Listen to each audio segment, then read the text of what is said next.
बहुत समय पहले की बात है।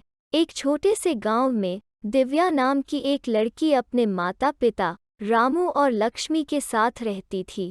रामू गांव के बाजार में सब्जी की दुकान चलाता था और जबकि लक्ष्मी लोगों के घरों में काम करती थी। और यूं रामू और लक्ष्मी जो पैसे कमाते थे उससे वो घर भी चलाते थे और अपना और अपनी बेटी दिव्या का पेट पालते थे। रामू और लक्ष्मी और अपनी बेटी दिव्या से बेहद प्यार करते थे क्योंकि वे उन दोनों की इकलौती बेटी थी। रामू और लक्ष्मी बहुत ही गरीब थे, मगर इसके बावजूद उन्होंने दिव्या को पढ़ाया लिखाया कि कल को दिव्या को वो मुश्किलात और परेशानी और मुश्किल हालात न देखने पड़े जो रामू और लक्ष्मी ने अपनी जिंदगी में देखे थे। कई साल बीत चुके थे। अब दिव्या की पढ़ाई भी मुकम्मल हो चुकी थी और वे शादी के लायक हो चुकी थी, मगर दिव्या को शादी की कोई जल्दी नहीं थी।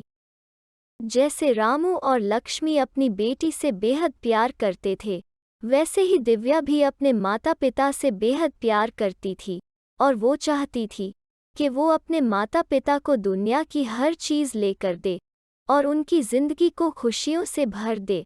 इसीलिए उसने फैसला किया कि वो शादी नहीं बल्कि एक अच्छी सी नौकरी करेगी और अपने माता को खुशियाँ देगी।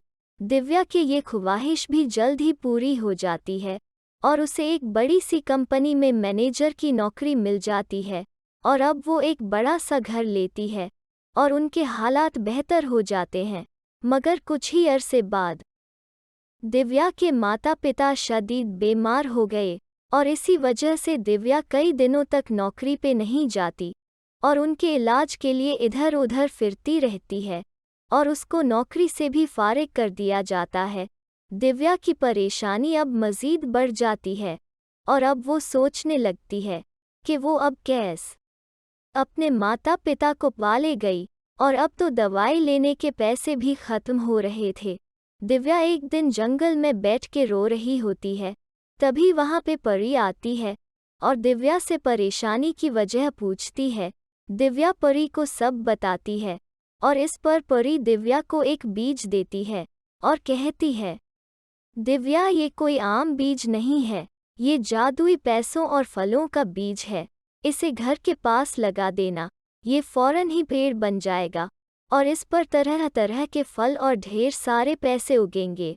फल खाने से तुम्हारे माता पिता बिल्कुल ठीक हो जाएंगे और इनके पैसों से तुम अपनी जिंदगी आराम से गुजर सकोगी। दिव्या परी का शुक्रिया अदा करती है और घर जाके जादुई पेड़ से फल तोड़ के अपने माता पिता को खिलाती है। वो बिल्कुल ठीक हो जाते हैं और इस दिन के बाद उन पैसों से वो बेहद अमीर भी हो जाती है और उनकी जिंदगी हंसी खुशी गुजरने लगती है।